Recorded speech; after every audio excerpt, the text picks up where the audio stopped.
May I ask you to introduce yourself briefly to the people of Korea here? Well, first of all, good afternoon. Ali, warm greetings from Palau. I'm currently serving as the, 10th president of Palau. I've always wanted to be in public service, really to help people improve their lives. And so I ran. The slogan of my campaign was making people first, putting the Palauan people first. Your philosophy of people first is actually directed to all inhabitants of Earth, because last November at the 26th United Nations Framework Convention on Climate Change, COP26, you mentioned as follows: leaders of the G20, we are drowning, and our only hope is the life ring you're holding. You must act now. We must act together. There is no dignity to a slow and painful death. You might as well bomb our islands. I mean, these words left really strong impressions worldwide. And I wanted to ask you, why did you have to choose such strong words? Well, I've been in a lot of conferences over the years. And when we talk about the issue of climate change, there seems to be a lot of talk, but when it comes to action, it's been lacking. I think many times, depending on where you live, if you don't feel the impacts, you don't understand. So that opportunity for us to be at the UNGA and to make it real, to make, at COP, to make people understand that it's real. Our shores are being invaded. There's countries that will no longer exist. There will be climate refugees. That's a real fact. I totally feel with you, and these are very important issues, especially because the whole world is connected. How do the people of Palau perceive the current sea level rise in their everyday lives? People that live by the sea, that when they built their homes, were above sea level, but when we have the high king tides now, the water's in their living room.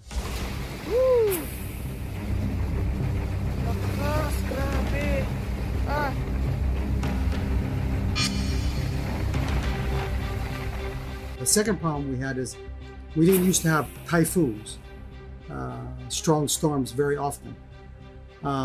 They were once in maybe 20 years, one in 20 years. Or now in the last 10 years, we've had 3 major typhoons.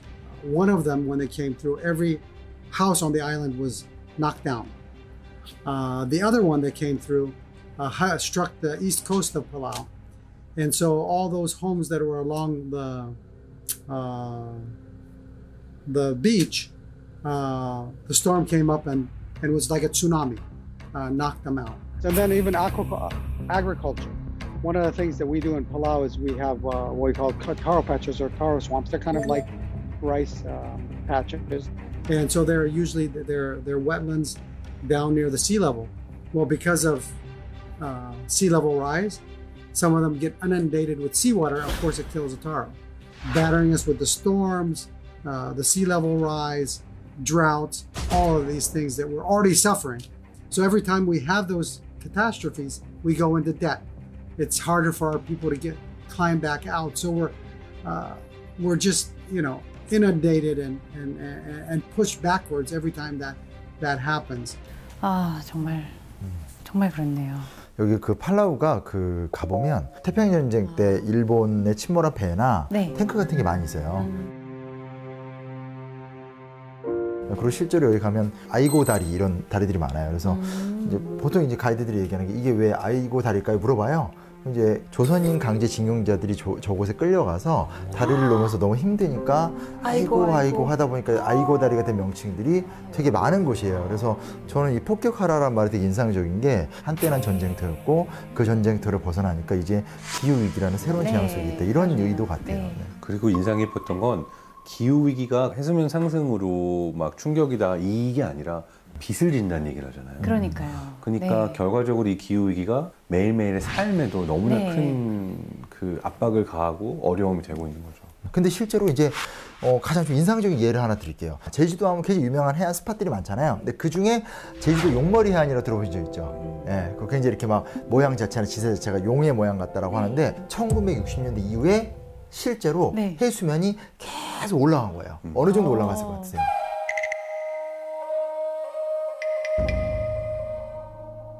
놀랍게도 23.4cm가 올랐어요. 진짜요? 23.4cm가 올랐어요. 진짜요? 예, 그러니까 30cm 자 정도가 올라간 거예요. 우리 제주도 어떡해. 사진 자료로도 확인이 가능할 정도니까 네. 얼만큼 이게 실질적으로 다가오고 있는가를 알 수 있는 거죠.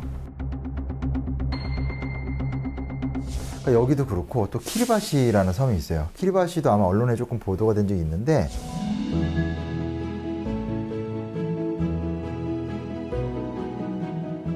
국민이 이제 숫자가 적잖아요. 그래서 한 12만 명 정도 되는데 아예 12만 명 전원이 다른 데로 이사를 가자라고 프로젝트를 네. 추진하는 섬이에요. 그런 섬도 있더라고요, 네, 정말. 네. 왜냐면 네. 이 섬은 해수면보다 한 2m 높은 거예요. 네. 그러니까 정말 말 그대로 가장 기후위기에 직접적인 강태를 받을 수밖에 없고 많은 전문가들이 이런 속도라면 네. 50년 안에는 사라질 것이다 이런 이야기를 하고 있으니까 이제 그렇습니다. 도저히 방법이 네. 없으니까 고민하다가 1600km 정도에 떨어진 이 바누아레부 섬이라는 섬이 있어요. 그 섬의 일부 지역 한 네. 24만 제곱킬로미터 네네. 정도의 산야를 이제 매입을 해서 그곳으로 전국 이주 프로젝트를 하는 거예요. 근데 내가 살던 땅이 사라져서 이주한다? 이거는 우리가 느낄 수 있는 감정의 고통의 수준은 아닌 것 같아요. 이러한 문제가 사실 그 몇몇 섬만 겪고 있는 게 아니라 태평양 섬나라들이 다 공통으로 겪고 있는 문제 중에 하나예요. 그래서 이 섬나라 이주에 대한 팔라우 대통령께서는 어떤 생각을 갖고 계신지도 들어봤는데 한번 함께 들어보시죠. I happened to be in Korea in 2009 attending an environmental conference. Asian countries from Korea all the way to Saudi Arabia and Palau got joined in as part of Asia. I think we were the only Pacific Islander there, but I was sitting next to the gentleman from Maldives because it was Palau. Maldives was right next to me on sitting on, and we were sharing the challenges that we have as islands. And of course, Maldives says next parliament we're going to have to have scuba tanks at our parliament to be able to conduct parliament. But at that conference, we sat down and we were saying, okay, we must do this by 2020. We shall do this by 2020, right? At the end of the conference, a large country that was there said, we need to change everything that's in this document because we won't agree unless it says may consider or maybe. We cannot use the words shall and must. And, you know, that was very disturbing to us, my friend and from the Maldives and ourselves, because it was like the large country didn't understand how much of an urgency the climate change issues were. In fact, later on that evening, we were riding around on the bus and this member of parliament came up to me and asked me the question. He said, how many people live in your country? And I said, around 20,000. Oh, that's no problem. We could just relocate them. Oh, that's no problem. 뭐라고요? We could just relocate them. 아 진짜 아 진짜. 내가 화나네 진짜. We could just relocate them. But do you relocate culture? Do you relocate a country? Do you just move them to another country and call that's their country? No, you lose cultures, you lose history, you lose language. Why should we accept any of that when we can actually make a difference? This is a human-induced problem, and we, the humans, can make a difference. After your speech at the COP26, do you think countries have changed their attitude towards climate crisis? Well, you know, I think what we've seen, Palau just had the opportunity of hosting our Oceans Conference, very successful conference. But I think what we've seen is, at least from COP and still it started at UNGA, the US being back at the table, being active in climate change. It's good to see that Australia, now with their new leadership, is also taking up and saying they're going to take a bigger and more active approach to climate change. I think that gives us hope. As small islands, I think that at the end of the day, we know that we contribute very less, and even changing our behavior is going to contribute very little to what we're experiencing. So being able to get into those conferences, talk about the issues, make it real for people, even though it's not where we want to be, we want to see more action, at least moving in that direction. Every little step counts. We would like to see carbon emissions reduced by 50% by 2030. That's the goal if we want to stay below 1.5, because as you know, if it's above 1.5, countries like Maldives, Marshall Islands, gone. Our small islands, gone. We'll all be crowded on the big island. But that's the reality. 우리 개인들도 물론 생활 속에서 할 수 있는 범위의 일을 당연히 해야 된다고 생각해요. 우리는 지금 좋은데? 우리는 돈 벌고 잘 사는데? 하고 자국의 이익만을 이런 거죠. 이렇게 이런 방송 나오면 네. 어머 안타까워. 근데 다음 거 뭐 보지? 이렇게 그렇죠. 되는 거죠. 네. 어머 너무 안타까워. 잠깐만 남일이 뭐 한다며 이러면서 이렇게 네. 들여다보는 게 되는 그 거죠. 남이 한두 명이 아니잖아요. 그러니까요. 1.5도 상승했을 때 5억 1천만 명 네. 이상의 사람들이 피해를 보게 되고 잃는다고 하죠. 3도 이상 지구 온도가 상승하게 되면 8억 명 네. 집을 잃는 정말 맞아요. 지구 평균 기온이 3도 올라가면 세계 곳곳의 도시와 그리고 건축물이 침수 피해를 받게 되는데요. 예를 들자면 캘리포니아의 명소 산타 모니카 해변이 사라지게 되고요. 해변 아예 자체가 사라져요? 네, 아예 사라지고 그리고 영국 런던 버킹엄궁 앞 광장은 물에 잠기게 돼요.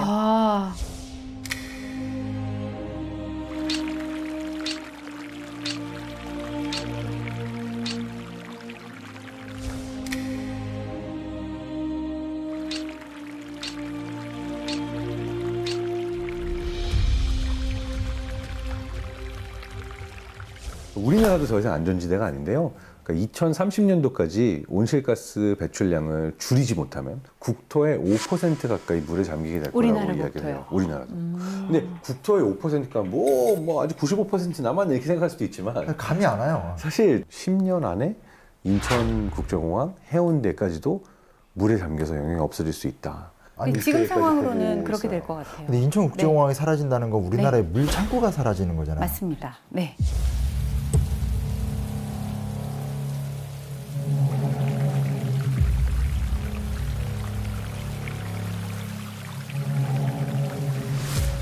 최근에 우리 언론에서도 많이 다루고 있는 문제죠.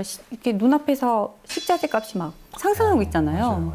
그리고 특히 그 중에서도 밀값 상승이 정말 많은 세계에 영향을 미치고 있는 것 같아요. 이게 다 기후 변화랑 연관이 돼 있으니까 간과할 수 없는 문제죠.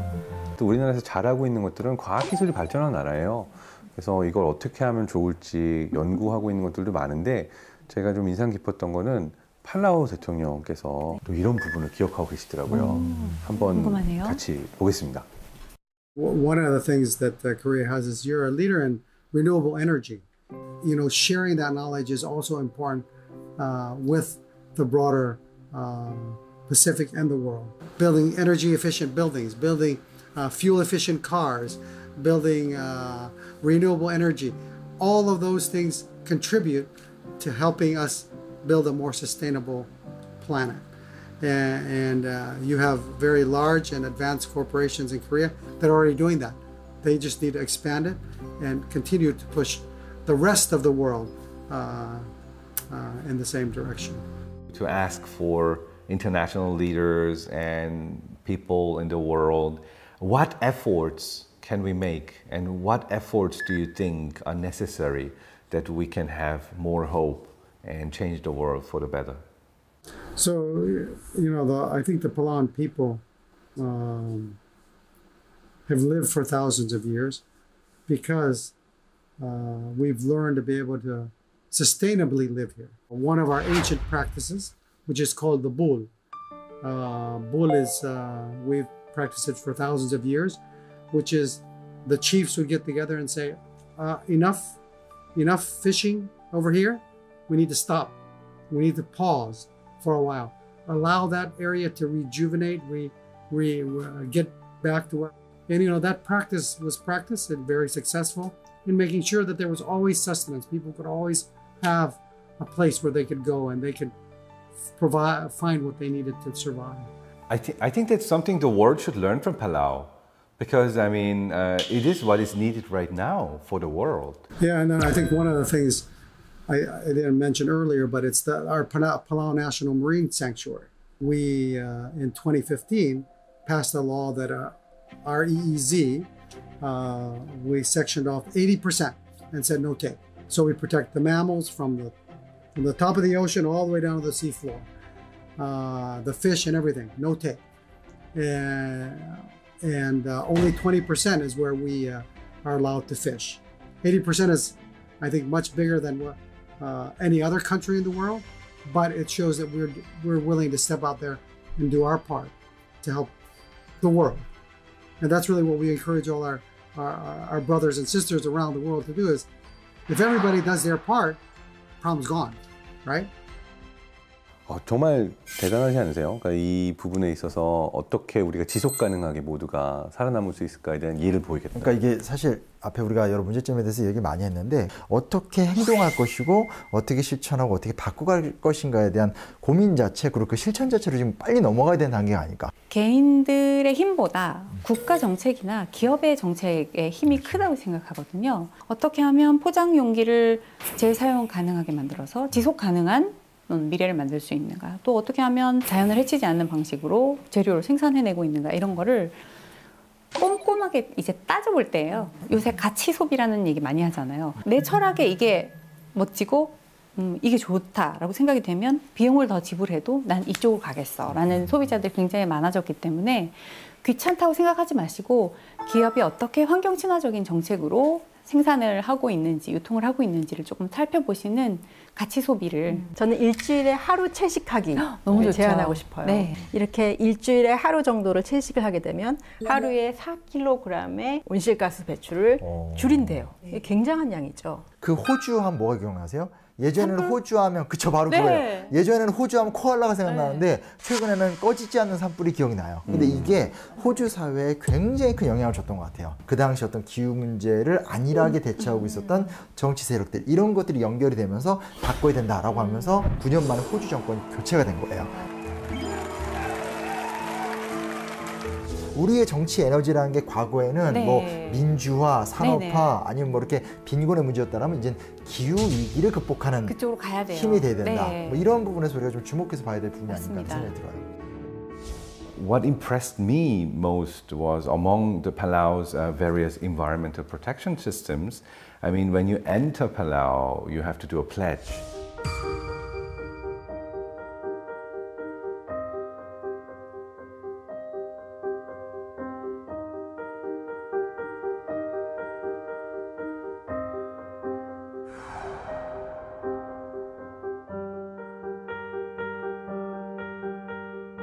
And it's only fitting to help people understand the value and the importance of protecting what we've been given. Our former president uses the term, we're only borrowing what we have today from our children. And so it's important that we just leave footprints that wash away. In life is that we should take that responsibility and making that commitment and asking our visitors to make that commitment when they come is so important because, we're just transiting through and we must take responsibility. Some of us only for a week or a day, some of us our whole lifetime, but eventually we will go. And what are we going to leave? Are we going to leave a destroyed planet or are we going to leave it better for the generations to come? And I think that's really what the message is there is we should always leave things better than what we receive. We're so grateful for the beautiful planet that we've been given. And as stewards, we must protect it and pass it on to the next generation. Hopefully better than when we received it.